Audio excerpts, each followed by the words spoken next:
momento nós vamos aprender um pouco mais do que o Senhor espera de nós como teu povo.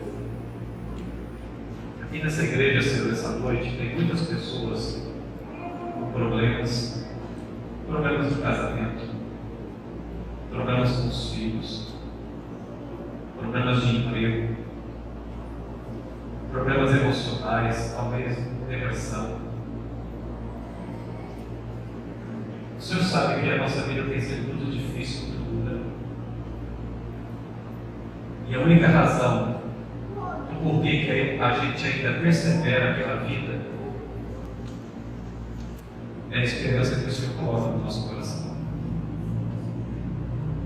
E nesse momento, de maneira muito especial, Senhor, toca o nosso coração.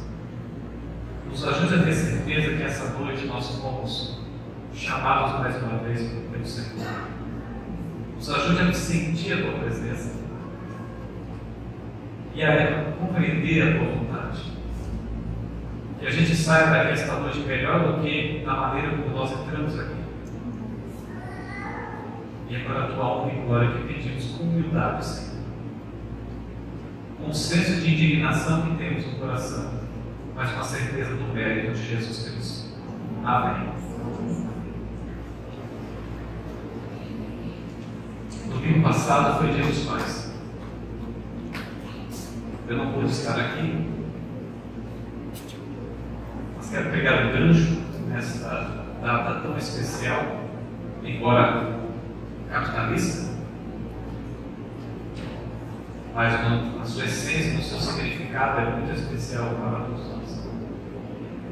Mas eu pergunto a você: você se lembrou de agradecer a Deus pelo presente da vida? Porque domingo passado foi Dia dos Pais, mas quem recebeu o presente fomos nós, o dom da vida. Sabe, muitos pais receberam abraços naquele dia. Muitos pais receberam parentes de vários lugares do Ceará ou do Brasil. Outros viajaram para ter um encontro com seu pai. Muitos pais receberam presentes, beijos. Mas quantos foram aqueles que presentearam a Deus no seu coração? O maior pai de todos é o pai mais esquecido dessa terra. Não responda, mas apenas para refletir. Você agradeceu a Deus por Ele ter aceito você de volta como filho legítimo, adotado pela fé no mérito de Jesus. Essa noite eu quero falar um pouco sobre isso e contextualizar uma predição profética da situação da humanidade no final dos tempos. E a gente vai perceber que o mundo, se já não era fácil, ficará mais difícil ainda. A Bíblia fala sobre 3 tipos de pais. Em Gênesis capítulo 6, por exemplo. Em Gênesis capítulo 6, por exemplo.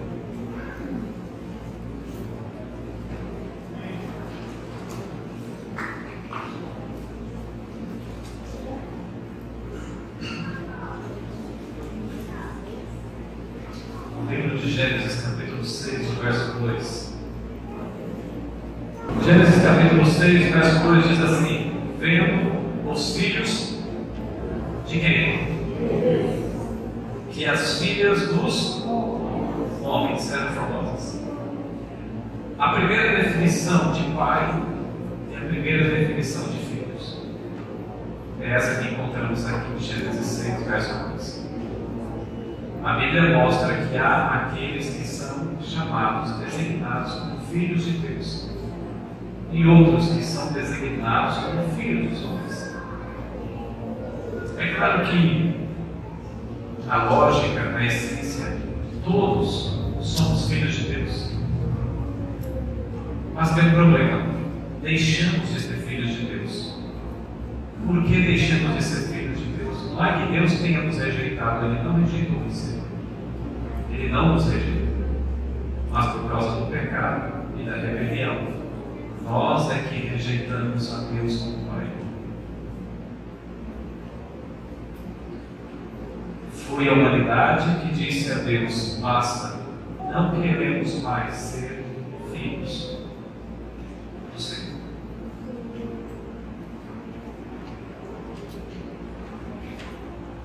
Mas Deus não desistiu de nós, mesmo a gente rejeitando a paternidade divina. Ele não desistiu de nós. E vocês sabem por quê. E através de Jesus nós podemos ser novamente adotados, trazidos de volta à paternidade divina. A designação filho dos homens, no sentido humano biológico, mas há uma terceira definição para pais e filhos, que se encontra em João capítulo 8. Evangelho de João, capítulo 8.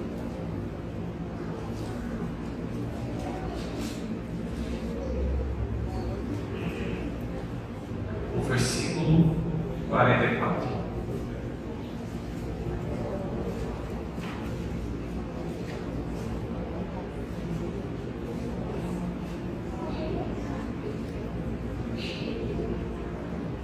Evangelho de João, capítulo 8, e o verso 44.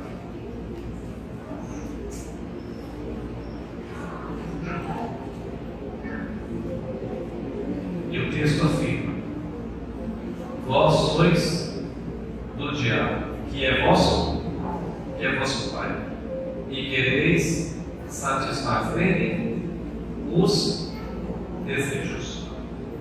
A terceira designação de pai ou filhos é esta: filhos do diabo. E geralmente são aqueles que satisfazem os desejos do diabo, como é apresentado aqui no Evangelho de João. Todavia, se eu fizer uma pergunta, a seguinte pergunta: quem aqui gostaria de ser filho do diabo? Levante as mãos. Ninguém. Mas, se eu for lá naquele baile onde rola de tudo e perguntar ali: quantos aqui gostariam de ser filho do diabo? Você acha que alguém realmente, em sã consciência, levantaria a mão? Se eu for lá naquela reunião onde há uma cúpula de bandidos, de homicidas, traficantes e malfeitores, e perguntar quantos aqui gostariam de ser filhos do diabo, você acredita que alguém em sã consciência diria que sim, eu levantaria a mão? Não. A próxima pergunta é: como ser filho de Deus e como ser filho do diabo? Bom, eu já de início posso dizer uma coisa a vocês: ser filho de Deus não é fácil. É muito difícil. Por outro lado, ser filho do diabo é fácil demais, é moleza, é simples. Basta apenas seguir aquela frase de um grande filósofo brasileiro chamado Zeca Pagodinho: desde a vida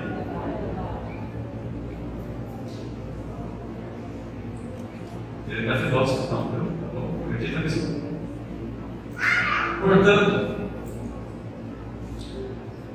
ser filho do diabo basta apenas você permitir dar rédeas soltas à inclinação que existe dentro de você. Por isso que é simples, por isso que é fácil. Ser filho do diabo você não precisa ter esforços, basta apenas deixar as coisas irem. É como entrar dentro de um barco, sem vela, sem leme e sem remo. E deixa livre. Para ser filho de Deus é difícil, sabe por quê? Porque nós teremos que viver na contramão da vida. Ser filho de Deus não é fácil, porque nós teremos que entrar numa avenida contramão, ou então navegar contra uma correnteza em fúria. Ser filho de Deus é como navegar contra o vento. Ser filho de Deus não é fácil, porque nós teremos que amordaçar essa natureza que com muita frequência tenta desenvolver gostos ruins, que tenta nos impulsionar a sentir desejos errados. E isso tem que sobrar. Agora, se tratando do final dos tempos, isso se tornaria mais grave, mais difícil, porque o pecado em nossa geração, a impressão que temos é que o pecado em nossa geração ganharia mais espaço e força, por causa justamente da massificação do pecado, por causa da maneira como o pecado seria interpretado em nossa geração como algo comum e normal, como algo generalizado. O relativismo, e você deve saber o que se trata, o relativismo, que é essa ideia filosófica de que não existe verdade, não existe valores, princípios, é você quem estabelece o valor, é você quem estabelece o princípio. Não existe certo e errado, é eu que estabeleço para mim o que é certo, sou eu que defino o que é errado, e o ponto, o referencial, o gabarito que determina isso é a minha felicidade. Se eu sou feliz sendo um adúltero, então o que manda é a minha felicidade. Se eu sou feliz vivendo com 3 mulheres, o que determina o gabarito é a minha felicidade, é o amor, a sensação do momento. Para o mundo, que o padrão de moral, o padrão de comportamento, o padrão de regras é: você está bem, isso te faz bem, você está legal, você está feliz, você está alegre, é isso que importa, o resto esquece.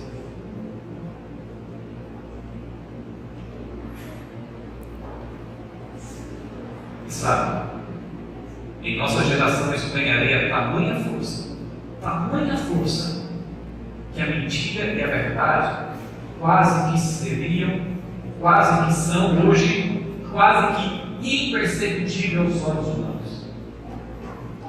Sabe o que a Ellen White diz a esse respeito sobre o final dos tempos? Ela diz o seguinte: ao nos aproximarmos do fim do tempo, a falsidade estará tão misturada com a verdade que somente os que têm a guia do Espírito Santo serão capazes de distinguir a verdade do mundo. A mentira seria considerada verdade em nossa geração, é o que as profecias indicam. A mentira seria considerada verdade. A mentira ela sofreria uma espécie de mutação, transformação. Ela passaria por um processo de metamorfose para ser reconhecida ou encarada e interpretada como verdade. E a verdade passaria por um processo de metamorfose, de transformação, de regeneração para ser interpretada como mentira. Porque hoje, fazer o certo é errado e fazer o errado é o certo. E isso foi profetizado, que seria dessa maneira. E é por esse motivo que às vezes até mesmo entre pessoas que se titulam como cristãos, é por esse motivo que há pessoas, entre aspas, chamadas de cristãos, que vivem o cristianismo permeado, infectado de mentira. Por exemplo, você encontra a igreja evangélica gay, você encontra a igreja evangélica em que o pastor é transexual, você encontra a igreja evangélica para nudistas, onde todo mundo vai adorar a Deus peladão ou peladão.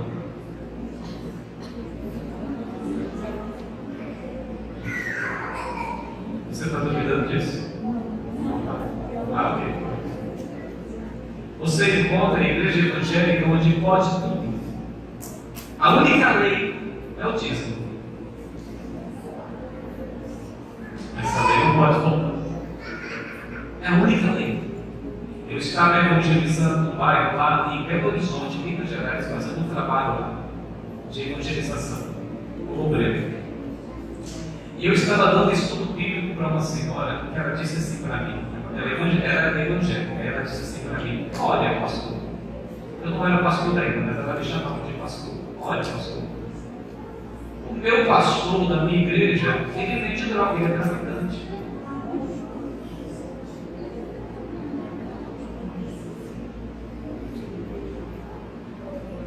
Vocês viram a semana passada o que aconteceu? Um pastor evangélico, de uma igreja evangélica, mandou matar a pastora de outra igreja evangélica por causa da concorrência.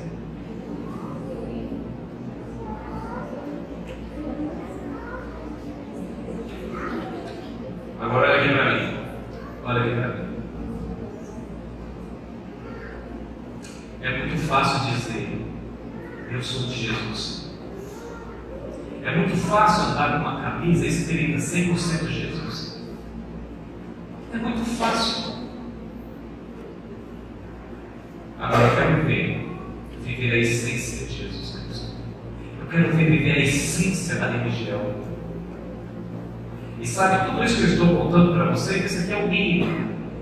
Isso foi profetizado. Já viu isso na Bíblia? Que o mundo cristão seria dessa maneira? Patético, promíscuo, o adultério da palavra foi profetizado. Lobos misturados no meio das ovelhas, desencaminhando as ovelhas, pessoas tirando proveito da inocência da fé das pessoas. Tudo isso foi profetizado. Gente hipócrita, onde Jesus está apenas nos lábios, mas não está no coração. E a sociedade está cansada de ouvir pessoas falarem da cruz, mas essas vidas nunca foram crucificadas por pessoas que nunca foram crucificadas.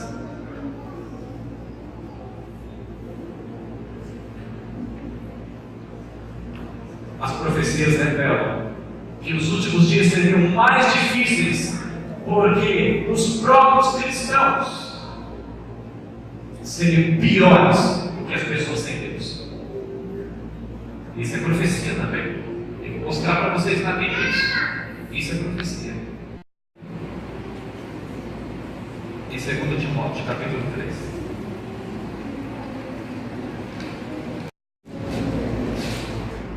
Misericórdia.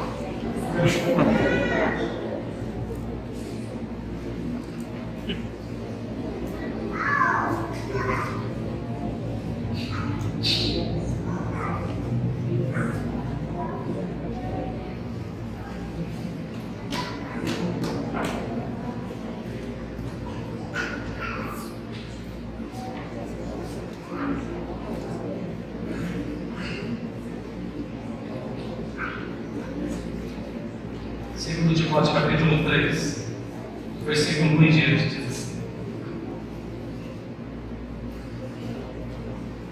sabe, porém, isto, Paulo dizendo sobre os últimos dias, sobrevirão tempos difíceis e trabalhosos. Por quê? A partir do verso 2 ele começa a responder: porque os homens serão, que mais? Avarentos, gananciosos, arrogantes, blasfemadores, desobedientes aos pais, ingratos, irreverentes, desafeiçoados, implacáveis, caluniadores, sem domínio de si, cruéis, inimigos do bem, traidores, atrevidos e infatuados, mais amigos dos prazeres do que amigos de Deus, tendo forma de piedade, negando, entretanto, o poder. Foge também desses. Paulo está falando para quem? Um dia eu vi alguém pregando sobre esse texto. E o pregador disse assim: olha aqui, irmãos, olha como Paulo descreve o mundo lá fora. Mas Paulo está falando do mundo dentro da esfera cristã. Paulo está retratando o mundo dentro da esfera daqueles que batem a mão no peito e dizem: eu sou de Jesus, eu e minha casa serviremos ao Senhor, 100% Jesus. Jesus é vida, Jesus é o Senhor da minha vida. Paulo está retratando os últimos dias, que seriam dias difíceis, porque as pessoas que menos esperamos, o pior é delas que virão, o pior. Paulo está dizendo que a gente não vai poder confiar mais nem mesmo naqueles que estão do nosso lado, levantando a bandeira do cristianismo. A influência de um mundo pagão, de um mundo relativista, de um mundo promíscuo e violento, de um mundo desrespeitoso, a influência poderosa de um mundo perdido, decaído, acabado, influenciaria as igrejas de tal maneira que a palavra de Deus seria a única coisa que não seria ouvida. As pessoas escolhem na palavra de Deus o que querem atribuir à vida. A Bíblia virou uma espécie de restaurante self-service, em que ela abre e escolhe o que ela quer, e o que ela não quer, ela dejeta, ela ignora.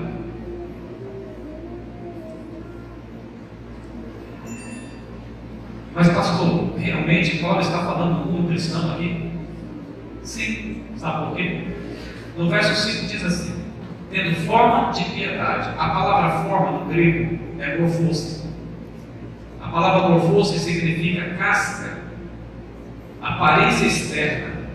E a palavra piedade é eusebeias no grego. Sabe o que significa eusebeias? Significa religiosidade. Ou seja, tendo a aparência externa de religioso, mas negando-lhe, entretanto, o poder. Aí Paulo conclui dizendo assim: foge também destes, foge também, além dos de fora, foge dos perversos que existem em nosso meio, disfarçado de ovelha.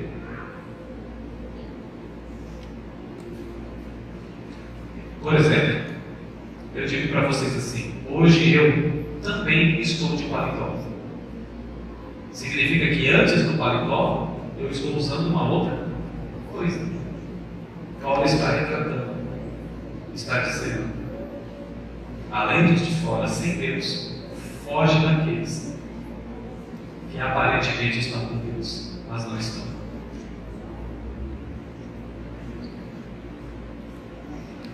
Os maiores perseguidores no final dos tempos, sabe quem serão? Os próprios homens e mulheres que afirmam que vivem Cristo, mas não vivem coisa nenhuma. Não vivem coisa nenhuma. No próprio verso 4 também Paulo diz assim: sendo mais amigos dos prazeres do que amigos, ou seja, supostamente aparenta ser amigo de Deus. Supostamente aparenta ser amigo de Deus, mas não é. No livro Grande Conflito, ela é mais confirma esse texto e confirma o que eu estou dizendo. Ela diz assim que no final dos tempos haveria uma decadência religiosa, e ela usa esse texto para falar da decadência religiosa.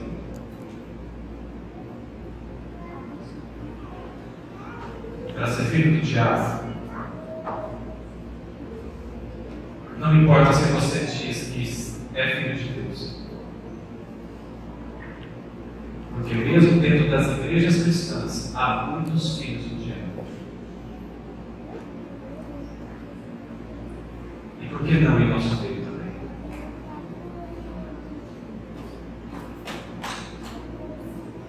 O que determina alguém como filho do diabo?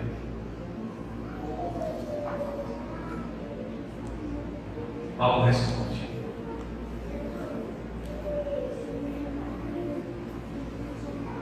Jesus apresenta isso para João. Basta seguir os desejos. Por exemplo, às vezes a gente precisa de coisas absolutas, né? Coisas práticas. Pastor, me explica com detalhes como é que é a designação do filho do diabo. É assim. Quando você vive com duas mulheres, você está sendo filho do diabo.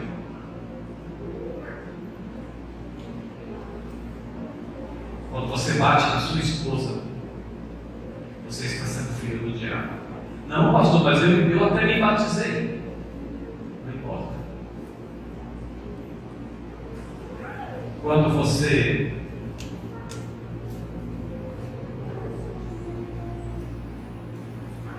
rouba alguém, defrauda, você está sendo filho do diabo. Se você encontrasse na rua uma carteira com os documentos, o endereço da pessoa e R$1.000 na carteira na rua, o que você faria? O que você faria? Eu tive um professor no seminário de teologia que ele contou uma vez que ele foi pagar a mensalidade do filho dele, ou da filha. E quando ele saiu da escola, que saiu da porta para a rua, lá na calçada, assim, bem na porta, tinha R$50 no chão. Ele disse assim: que ele pegou os R$50, entrou de volta da escola, foi lá na secretaria e disse assim: olha, alguém que estava saindo da escola perdeu esses R$50. Toma, filho, você se vira, entrega para o dono. Deixou lá e foi embora. O que você faria?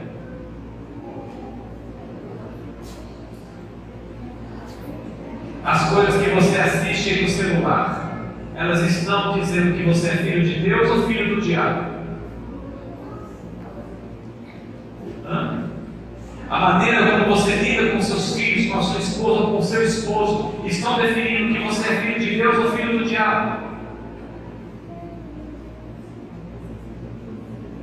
A maneira como você encara as suas responsabilidades no dia a dia, seja no trabalho, seja na escola, no comportamento com pessoas do sexo oposto, define que você é filho de Deus ou filho do diabo.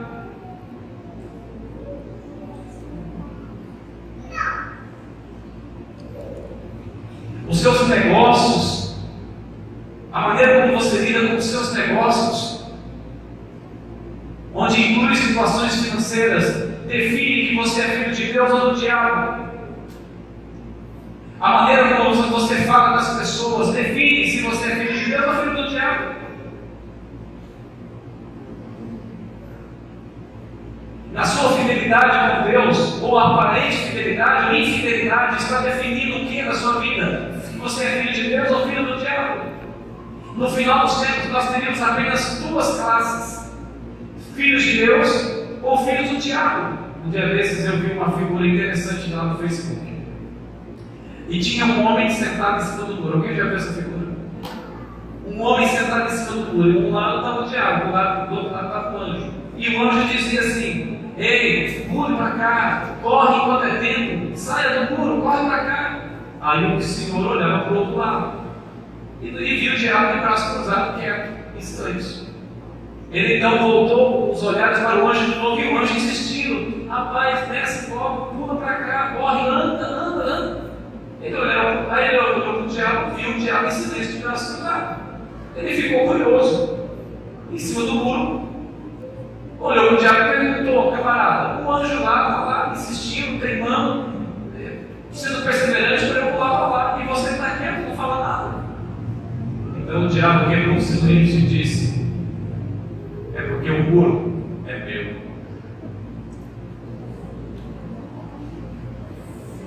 De que lado você está nesse grande conflito aqui? No final dos tempos, olha aqui para mim, no final dos tempos, o que vai definir a sua vida não é o que você diz, o que você fala, mas o que você faz no seu dia a dia. O que você faz no oculto, às escondidas. É o que você faz, meu querido irmão e amigo, naquele momento onde você olha para um lado e olha para o outro e não tem ninguém olhando. É o que você faz no celular, no WhatsApp, no Facebook. É pelos frutos que nós somos conhecidos. E não somos conhecidos pelos olhos humanos, mas somos conhecidos por aquele que seria melhor não conhecer. Não temos medo de esconder de Deus, mas temos medo de esconder dos seres humanos. Sabe como seria bom se pudéssemos esconder de Deus e deixasse claras para os seres humanos? Seria muito legal. Não brinque, meu querido irmão, de ser cristão, porque o diabo não está brincando de ser diabo.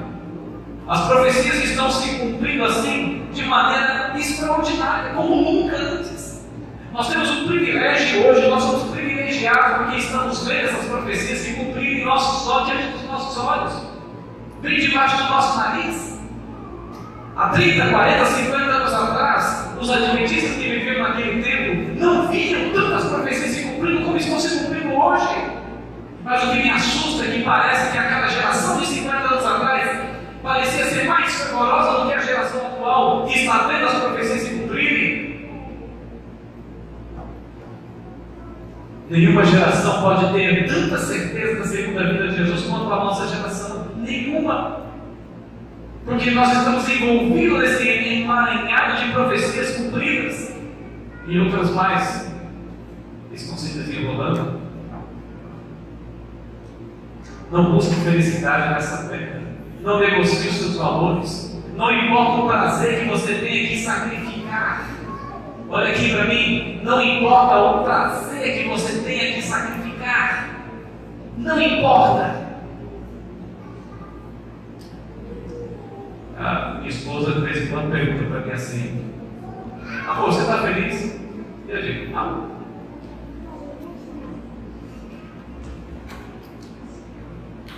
Aí eu estava conversando sobre isso hoje. Toda vez que ela pergunta se eu estou feliz, eu digo: não. Toda vez. Mas não é que eu não esteja feliz casado com você, viu, meu bem? Bom, pois é. Não é por isso. É porque é impossível ser feliz nessa terra. Ouviram, irmãos? Quando você corre atrás da felicidade, não que seja errado, não é pecado correr atrás da felicidade, não. Mas quando a gente corre atrás da felicidade, a tendência, sabe o que é? É a gente sofrer mais. Porque vem a frustração e a decepção. Mas pastor, como assim? Não é possível ser feliz? Não, é que às vezes a gente confunde felicidade com alívio. Eu estou aliviado e não feliz. Como assim aliviado? Aquele momento em que a dor desaparece. Você está sofrendo por causa da dor, você pensa assim: se a dor sumir, eu fico feliz. Não, você não vai ficar feliz, você vai ficar aliviado. Se o meu marido desse carinho para mim, eu seria feliz. Aí de repente ele vem e faz um carinho. Você não está feliz, você está aliviada de um sofrimento da carência. Se eu ganhasse um pouco mais de dinheiro, eu ficaria feliz. Aí de repente um dia acontece um milagre, você começa a ganhar mais dinheiro. Aí você não está feliz, você está aliviada daquela pobreza anterior. Entendeu? Não é possível ser feliz nessa terra. Porque na verdade, se fosse possível ser feliz nessa terra, a gente com facilidade esqueceria o céu.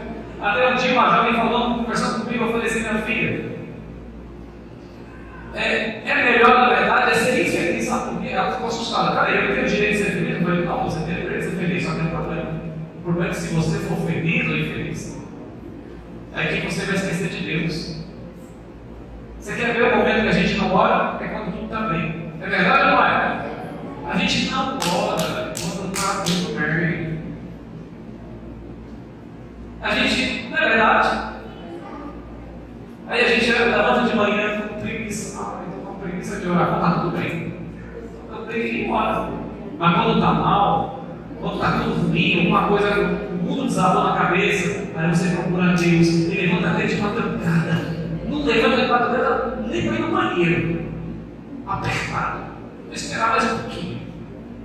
Mas quando está sofrendo, está com problema e o mundo desaba na cabeça, aí você já com esse problema. Eu vou acordar 3 horas da manhã e vou orar e invocar a Deus. Aí você faz culto de manhã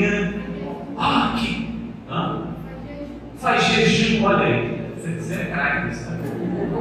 Faz jejum. Não é assim. Por que Deus é o maior interessado que eu e você sejamos felizes? É o maior interessado.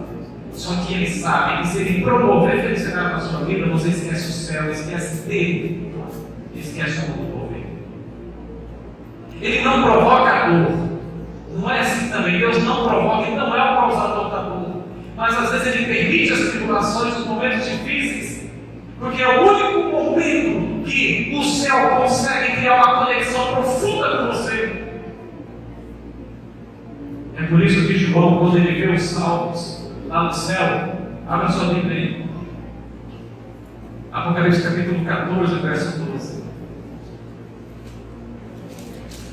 A maneira como João descreve os salvos, quando ele vê os salvos no céu, capítulo 14, verso 12, diz assim: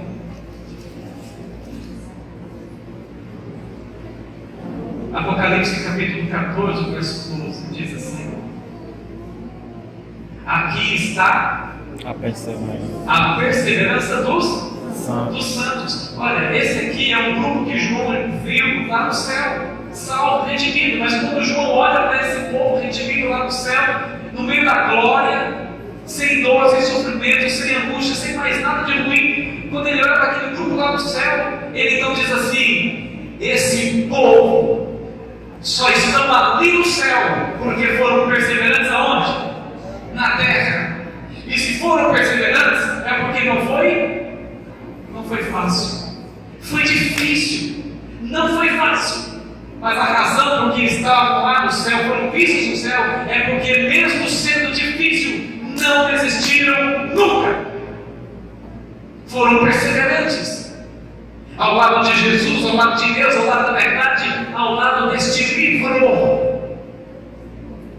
Mas cuidado, irmão, porque nunca o mundo foi tão religioso como hoje. E ao mesmo tempo, nunca as igrejas foram tão mundanas como na atualidade.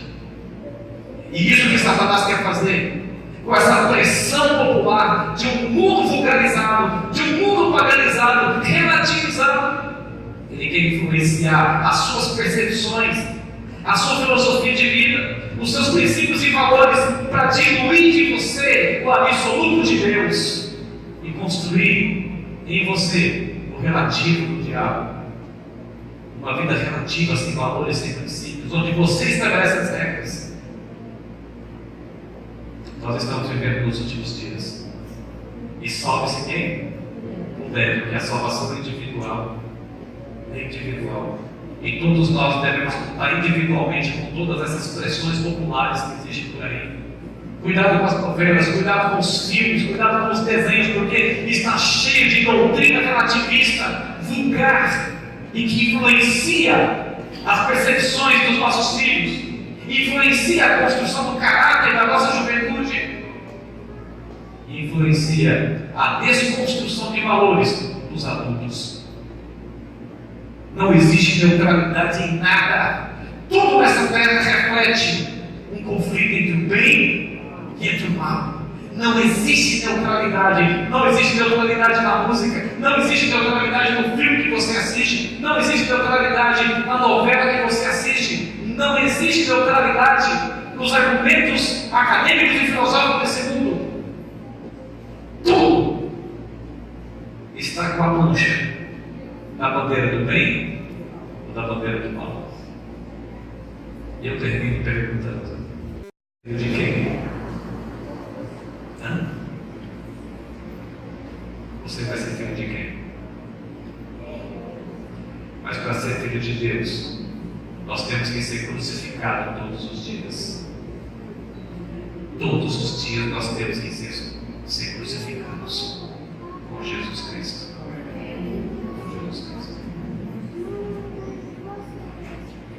Você quer ser crucificado com Jesus? Então não espere o melhor dessa terra. Viva pelo melhor, mas não espere o melhor. Busque o melhor, mas não espere o melhor. Porque as coisas vão piorar. Não vão melhorar. Para quem quer servir a Jesus, para quem quer ir para o céu, Para quem quer ser recebido em glória quando Jesus atravessar esse universo e entrar na atmosfera dessa terra.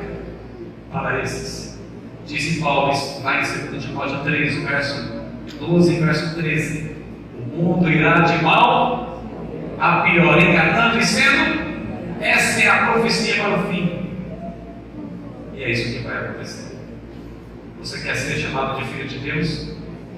Carregue a cruz de Jesus todos os dias. Entre pelo caminho estreito, porque o caminho não foi alarmeado. Embora existam pessoas por aí afora tentando alarmear o caminho, tentando passar o trator no caminho, deixar ele bem largo, mas a palavra nos ensina que o caminho continua estreito, vai se estreitar cada vez mais. Mas a nossa segurança está em quem? Em Jesus Cristo. Ele disse: eis que estou convosco até a consumação. Ele está dizendo, em outras palavras, eu não vou deixar você sozinho. Invisível, mas estou do seu lado. Jesus e os anjos do seu lado são mais reais do que uma pessoa de carne do seu lado. Do que uma pessoa de carne do seu lado. A palavra de Deus ensina que os anjos estão ao redor de quem? De quem? De quem os temem e os livrar. Você quer ser chamado de filho de Deus? Quer ser chamado de filho de Deus? Está disposto a carregar a cruz? Está disposto a carregar a cruz? Se você está disposto, fique em pé comigo.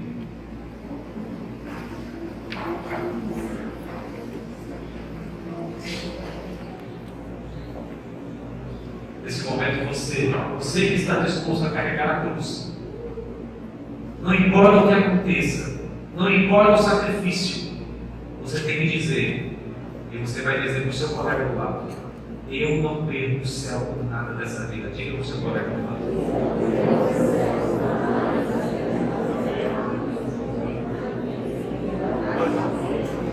por nada dessa vida. E você?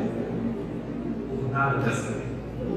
É com esse pensamento que nós vamos cantar agora. Uma música que fala da vitória de Jesus, porque a vitória dele é a nossa vitória. Vamos cantar juntos o hino 152, vencendo.